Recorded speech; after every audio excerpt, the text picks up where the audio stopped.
My family didn't invite me to the reunion, so I showed up unannounced and shared my Reddit family. My family didn't invite me to the reunion, so I showed up unannounced. Shared my engagement news and finally took a stand for myself. I am the youngest of 3 siblings, and I am 28 years old as a child. It was clear that I was the odd one out. There was always an obvious favorite or favorites I might say among my parents with their stable careers, large homes, ideal marriages, and those cute Christmas card families. My brother 35 meters and sister 32 feet were everything parents could boast about. My sister is a lawyer of some sort, and my brother works in finance. Both of them reside in lovely suburban communities with spouses who complement their professional backgrounds. Every family gathering is an opportunity for my parents to brag about their kids to friends and family. And then me, 2 years ago I left my corporate position to launch a modest business of which I am really proud. I'm content with my life and earn enough money to live comfortably together with my 5-year boyfriend, and I share a rental home even though we're not making a lot of money. We're doing okay, but my folks had a different perspective. Stable and traditional are terms they frequently use, and I suppose I don't suit that description. The subtle jabs about my hobby job and remarks about how much better my life would be if I had persisted with a 9-to-5, I would have become unimportant to me on the surface. We've always been courteous, but the tension has been for years. I didn't believe it was this horrible. Though I came across my cousin's tale on Instagram a few weeks ago while perusing the platform, she appeared to be at a large family reunion with all of the extended family gathered in one house. It was the type of gathering that my family often hosts a few times a year. There were my sister and brother grinning with their partners. Except for me, my aunt, uncle and cousins were all tagged. I initially believed that I might have missed the group conversation. Perhaps the invitation got lost in all of my alerts. I sent my siblings an SMS while my sister responds more slowly. She doesn't entirely ignore me and my brother typically responds right away. Nothing happened for hours. I began to have the strange sensation in my chest that occurs when you know something is amiss, but are reluctant to acknowledge it just yet. I called my mother the following day. I asked her how she was doing, and if there had been a get-together. Using a conversational tone for far too long, the phone line went silent. She said, "Oh, the reunion. I didn't think you'd want to come. You're always so busy with your little business and everything." I took a moment to answer the question. Her about why she thought I wouldn't want to attend, and after all, my family is my family. She seemed to be trying to shrug the discussion aside as her voice became lighter. "We just didn't want to bother you, sweetheart. Besides, you've missed a few events before indeed, but primarily due to work and not without informing them." As I persisted, it became increasingly evident that my absence was not an accident. They hadn't forgotten me. They had declined my invitation. Something about hearing it firsthand made my stomach plummet, and I'm not sure why I hung up and sat there listening to the exchange again. I had previously experienced exclusion plans for many of the holidays seemed to center around my brothers' or sisters' families. I used to convince myself that it wasn't deliberate. Perhaps they didn't consider how I would fit into their plans, because I didn't have children or a conventional lifestyle. I was unable to ignore it any longer though as I sat in my peaceful kitchen and watched my boyfriend work in the other room. This was intentional. My partner was incensed on my behalf when I told him, "You need to go anyway. They don't get to decide you don't belong." "There," he replied. He was correct.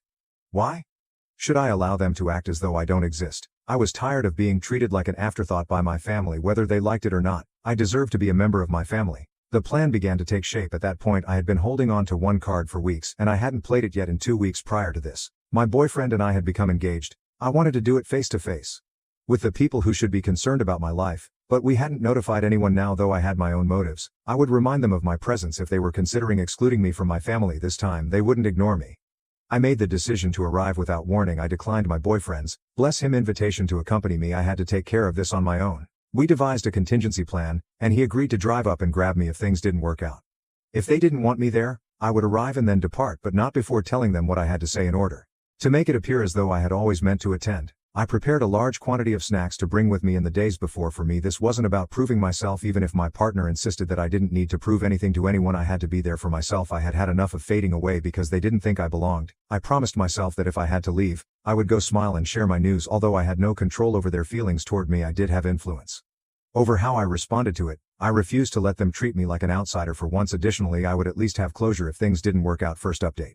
It took slightly over 3 hours to go to my folks' house. The majority of time was spent on how to appear unimpressed, as if I had simply happened to stop by since, well, I was aware of the family reunion. It seemed a bit ironic given why I was there, but the box of handmade cookies on the passenger seat smelled sweet and soothing. After checking the place twice, my partner assured me that he would be prepared to come get me if I needed a way out. I promised to keep him informed. About the house was filled with automobiles parked on the lawn and along the driveway. When I eventually pulled there, I inhaled deeply, picked up the treat box and made my way to the front door. From within came the sounds of music, laughter, and clinking dishes. I stepped through the slightly open door. The noise stopped as soon as I entered. I knew they had all seen me without having to glance up. I sensed dozens of eyes swinging toward me as conversations broke off in the middle of sentences. My mother recovered first. She hurried over, her voice too happy and high. Oh, you succeeded. How unexpected. She merely patted my arm and moved away without giving me an embrace.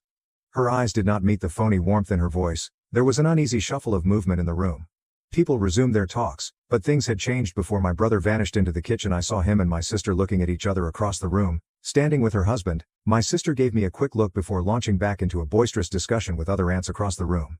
I saw my cousin, the same person whose Instagram tale had given me the hint. Despite her apparent astonishment at seeing me, she nodded and smiled slightly. At the dining table, I set my package of goodies next to a spread of what appeared to be catered cuisine. Nobody even looked at my belongings. It hurt when I heard an aunt whispering to someone by the hallway. They did not invite her on purpose. While I was moving through the room, I slipped by them into the living room after pausing to check my phone.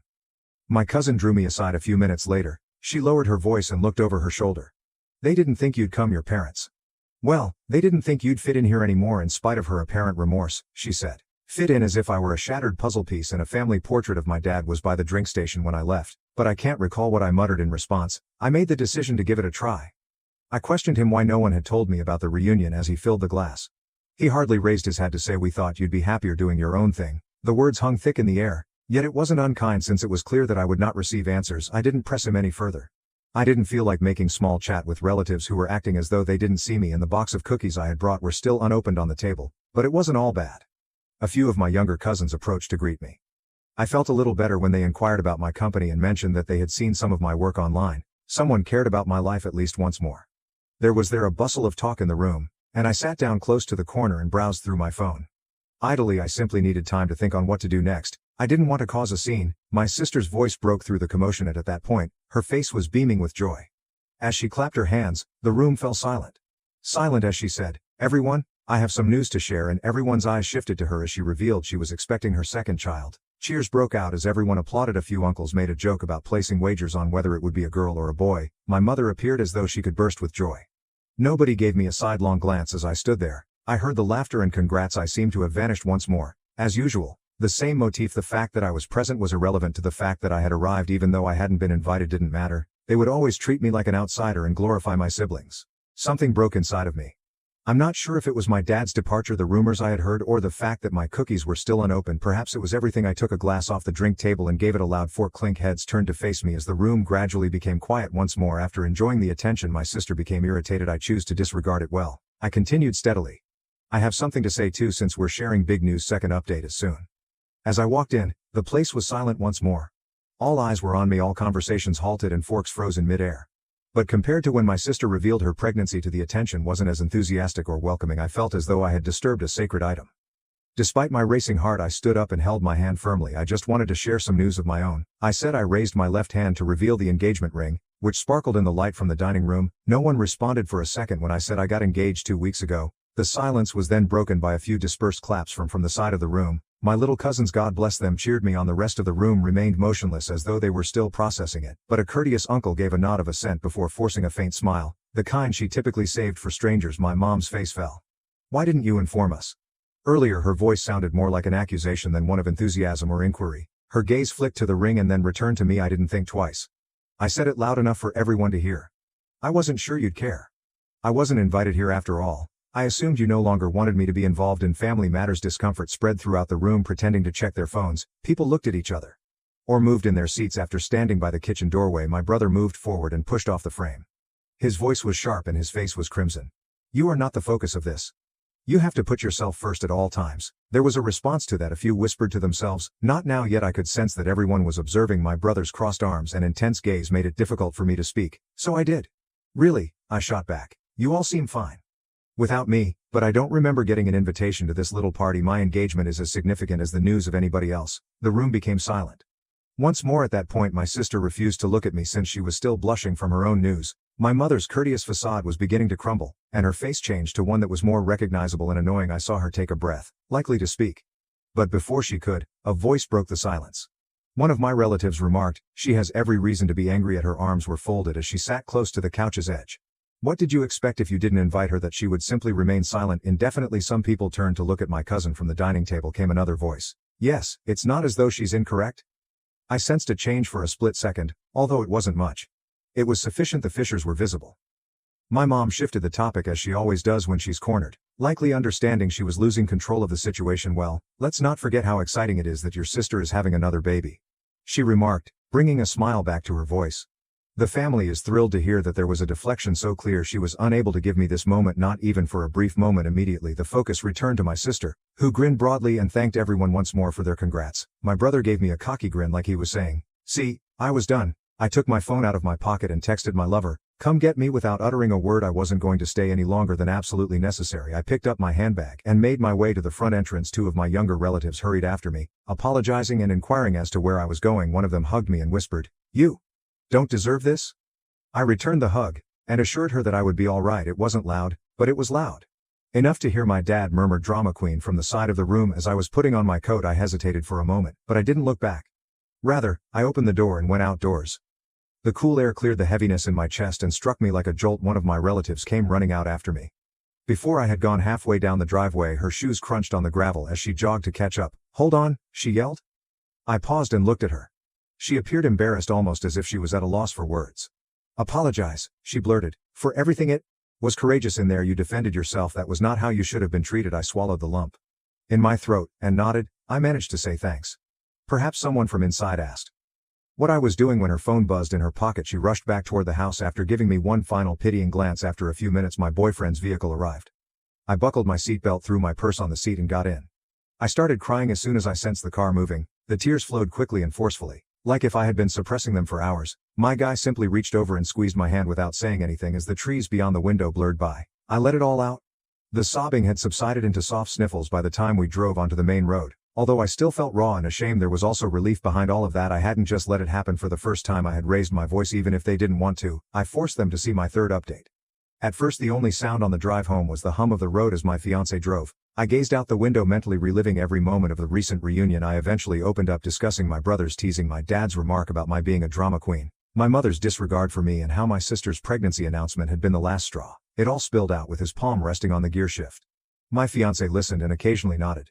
"You did the right thing," he added, looking over when I was done. "They had no right to declare you unimportant. We will proceed without requiring their consent." It was helpful to hear, yet I remained silent. The phone buzzed as we got close to home. I looked down at the cousin who had followed me out of the gathering. Had left me a message. "You were correct for a long time. Your parents have been discussing you behind your back." I straightened my posture. There was more to the message. "I apologize, but you must understand this.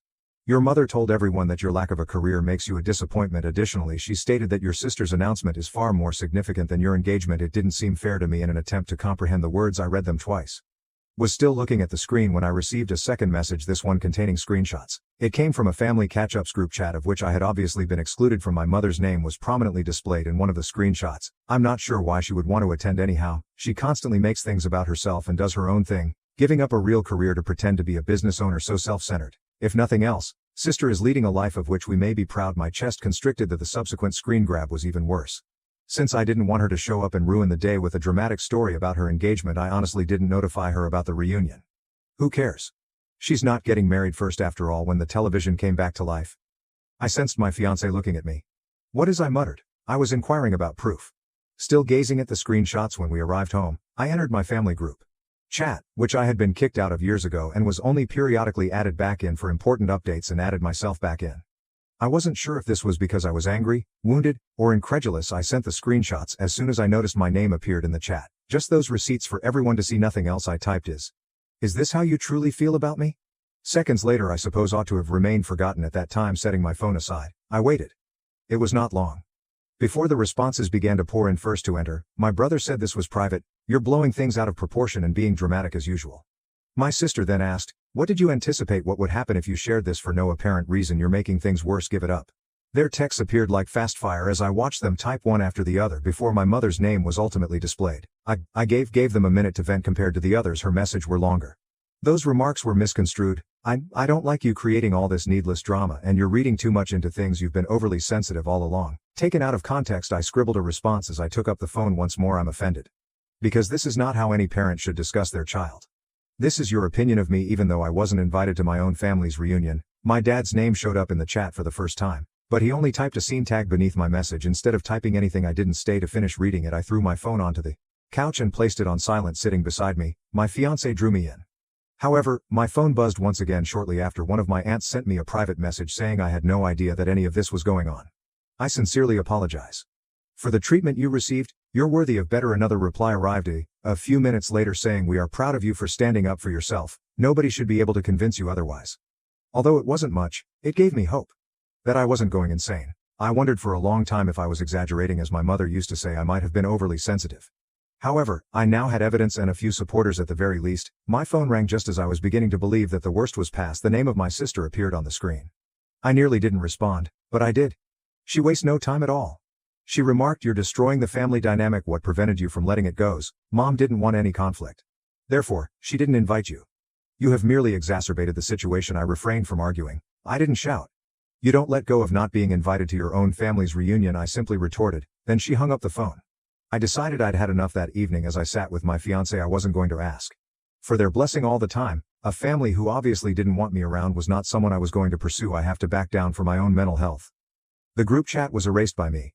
My sister's number was blocked by me, and I allowed myself to give up for the first time in years. If love wasn't offered freely, I wouldn't beg for it. Update 4.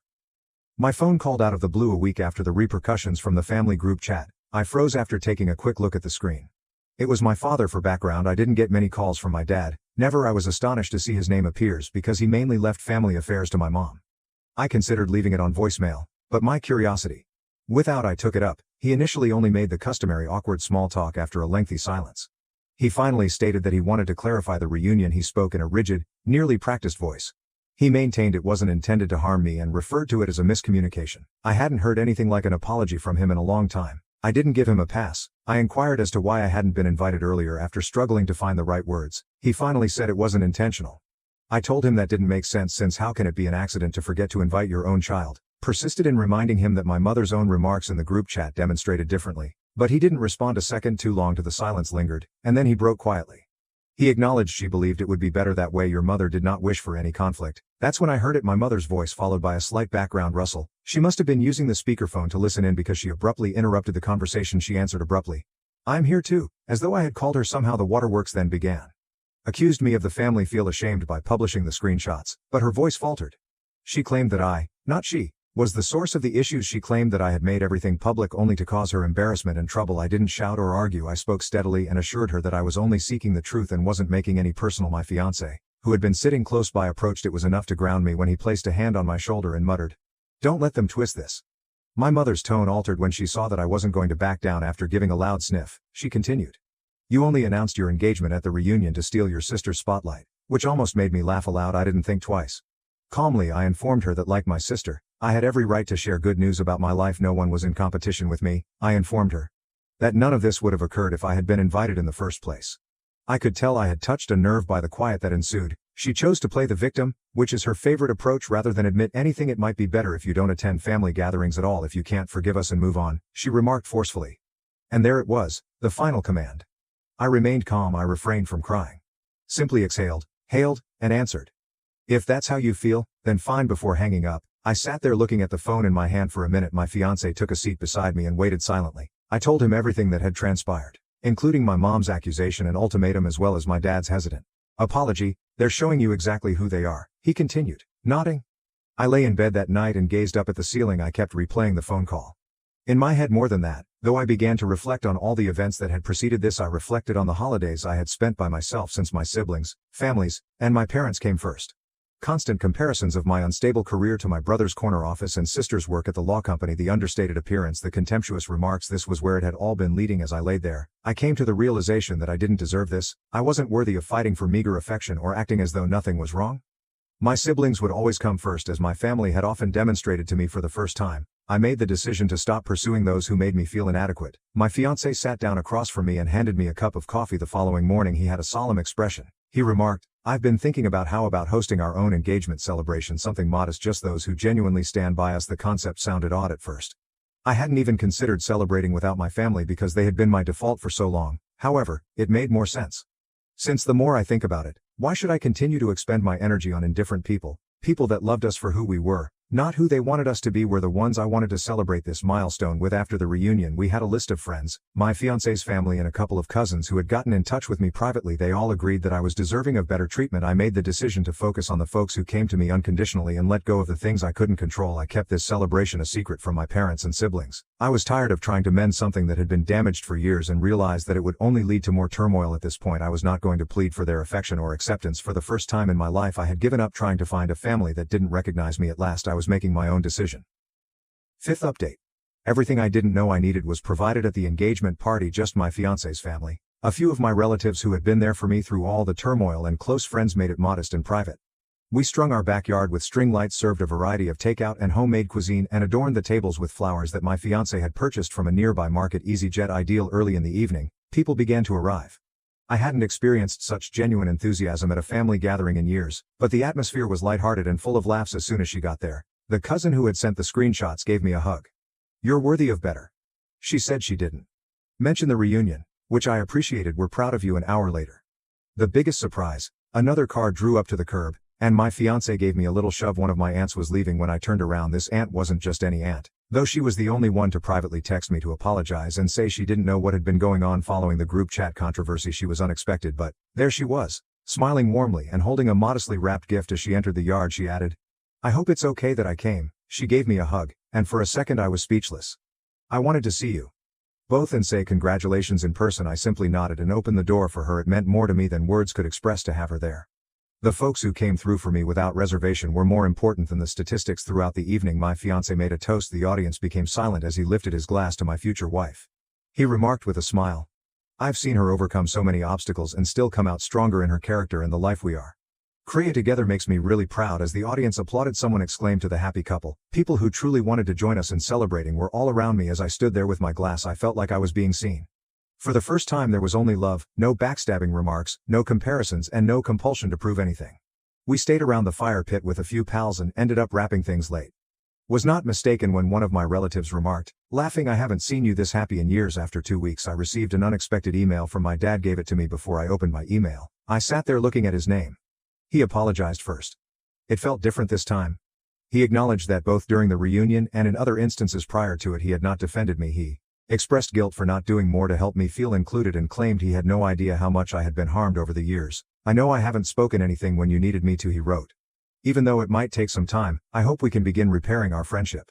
I scrolled down after reading it twice. His addition at the bottom, "Your mom still doesn't see things the same way," caused me to pause. I'm not sure whether she will ever own up to her faults because she feels like the true victim in all of this. I also apologize for that. Although it hurt, it wasn't shocking. My mother had never taken responsibility for anything. I took some time to consider my response and then I typed up a brief one. I praised my dad for getting in touch and letting him know that while I valued his words, I value his deeds more. It would require work on all sides if he really wanted to rebuild things. I honestly didn't require a response, so I didn't anticipate one right away. I wasn't waiting for him to suddenly turn into the ideal father. His a little step was plenty for now.